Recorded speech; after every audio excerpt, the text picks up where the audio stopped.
ආයුබෝවන් කියල පිළිගන්න හැමෝම හැමදාම කන සාමාන්‍ය පොල් රොටි වෙනුවට අද අපි හදන්න යන්නේ හරිම වෙනස් ඒ වගේම හරිම මෘදු රස අමුතුම තෙම්පරාදු පොල් රොටි එකක්. මේ ක්‍රමයට හැදුවොත් රොටි එක නිමුණට පස්සෙත් හරිම සොෆ්ට් එකට තියෙනවා. ඉතින් එන්නකෝ කොහොමද හදන්නේ කියලා බලන්න.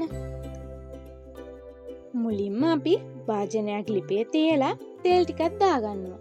තෙල් ටික රත් වුණාම මේකට සූදුරු ටිකකුත් එකතු කරගන්නවා. සූදුරු දාපුවාම එන සුවඳ දන්නවනේ.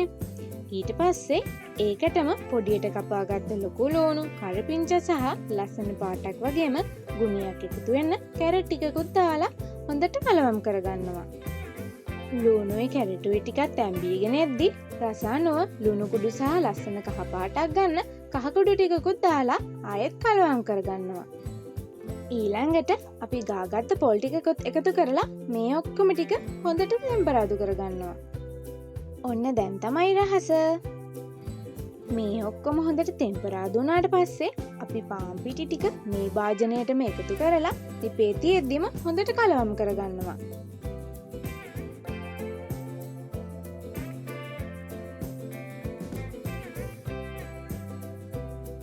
ඊට පස්සේ ලිප නිමලා මේ පිටි මිශ්‍රණය නිවෙන්න තියලා වෙනත් භාජනයකට දාගන්නවා.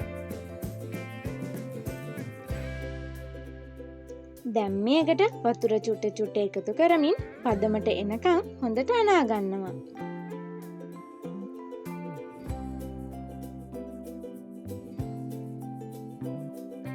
පිටි ගුලිය හොඳට අනාගත්තට පස්සේ ඒකට උඩින් පොල් තෙල් ටිකක් ගාගන්නවා. එතකොට රොටි එක තවත් මෘදු වෙනවා.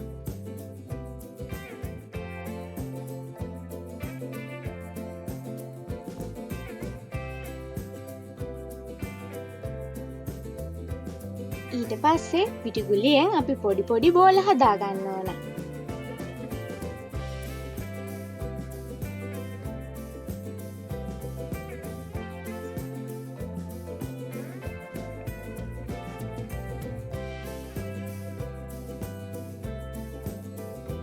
පොඩියට බෝල හදාගත්ත පිටිගුලිය මේ විදිහට වඩලා දැන් පුච්ච ගන්නයි තියෙන්නේ.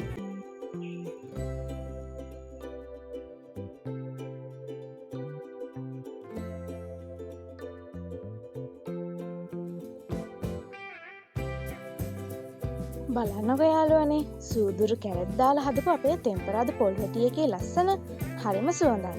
ඒ වගේම හරිම මෘදුයි. ඔයාලත් අනිවාර්යයෙන්ම මේ ක්‍රමයට හදලා බලන්න. වීඩියෝ එකට කැමති නම් ලයික් එකක් දාලා channel එකට subscribe කරන්නත් අමතක කරන්න එපා.